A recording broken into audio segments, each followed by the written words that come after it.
Everyone at IronClinch MMA gym knew the janitor. Nobody knew his name, nobody cared to ask, and most never gave him a second glance. He was just there, like the mop bucket or the flickering fluorescent light he always fixed. 65, maybe older, with graying stubble and sun-worn skin, he wore the same faded blue jumpsuit every day, pushing his cart of brooms, sprays, and rags. To the young fighters in their tight, rash guards and glistening muscles, he was invisible. At best, a background figure they had to step around. At worst, the butt of cruel jokes about how even he might want to try jiu-jitsu someday. But old Malcolm had been watching, quietly.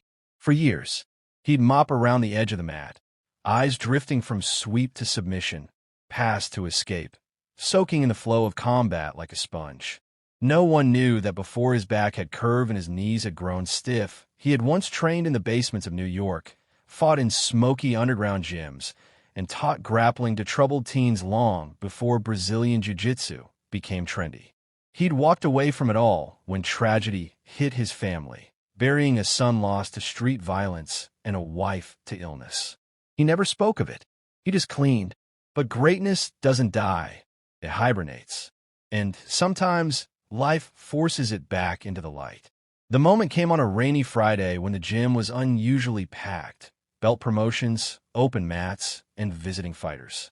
Among them was Logan Cruz, a 28-year-old black belt and social media jiu-jitsu influencer known for his flashy submissions and louder mouth.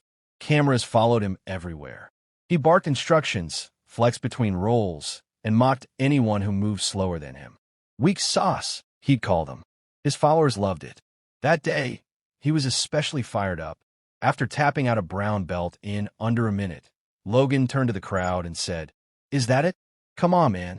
Anyone in here even worth my time?"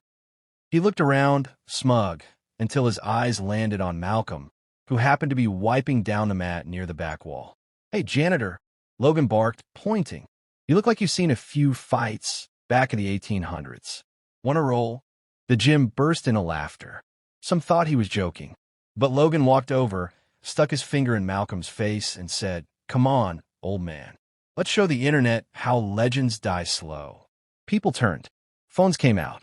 Trainers chuckled nervously, unsure how far this would go.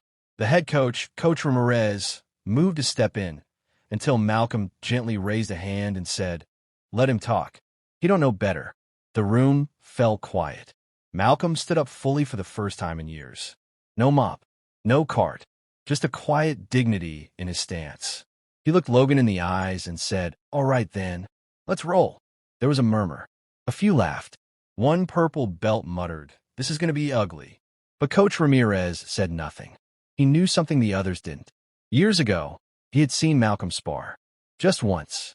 A movement, a control, a depth of stillness that he'd never forgotten. But even he didn't know what Malcolm still had left. They cleared the mat. Logan bounced on his toes. Malcolm shuffled forward in his janitor boots, then stopped, looked down, and slowly unlaced them. Someone brought a spare GI. He waved it away. "This'll do," he said, rolling up the sleeves of his jumpsuit. He stepped onto the mat barefoot. Everyone was filming. The room was silent. The timer beeped. Logan charged, confident, fast, cocky. He faked a collar tie, spun into a trip. Malcolm didn't move. At the last second, he shifted, pivoted, and used Logan's momentum to sweep him into the air. The room gasped.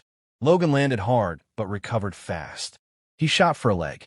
Malcolm sprawled perfectly, circled behind, and took the back in a flash of motion so fluid it looked choreographed.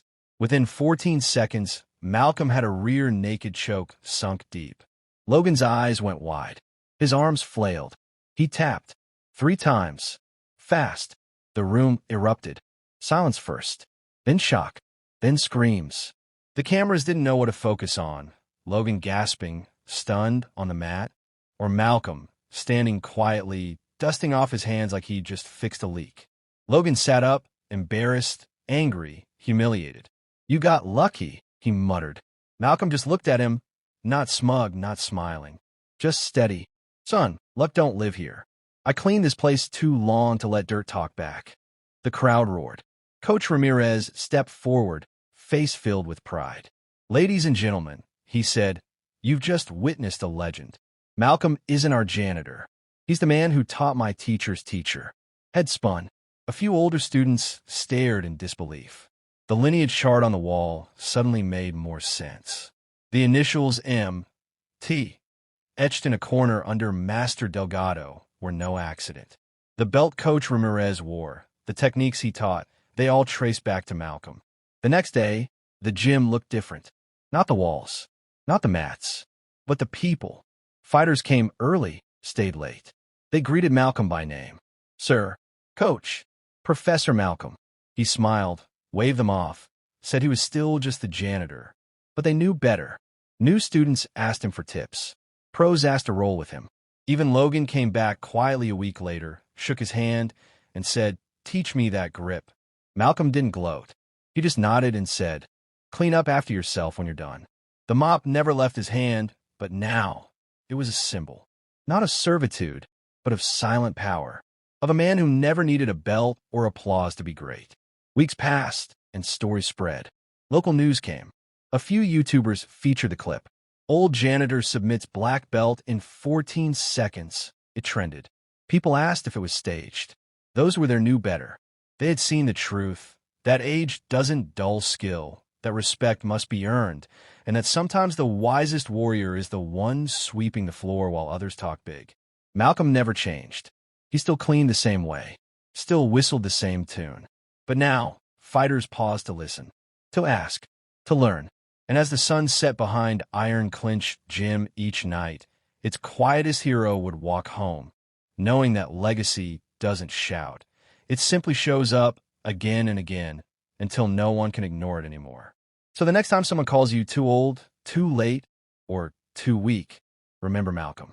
Remember the man in janitor clothes who changed the whole gym with 14 seconds of truth. Because greatness doesn't always wear a belt. Sometimes it carries a mop and walks with the quiet power of someone who already knows who they are. If this story moved you, inspired you, or gave you goosebumps, hit that subscribe button, give it a like, and share it with someone who needs to hear this. Because legends don't retire. They just wait for the right moment to rise again.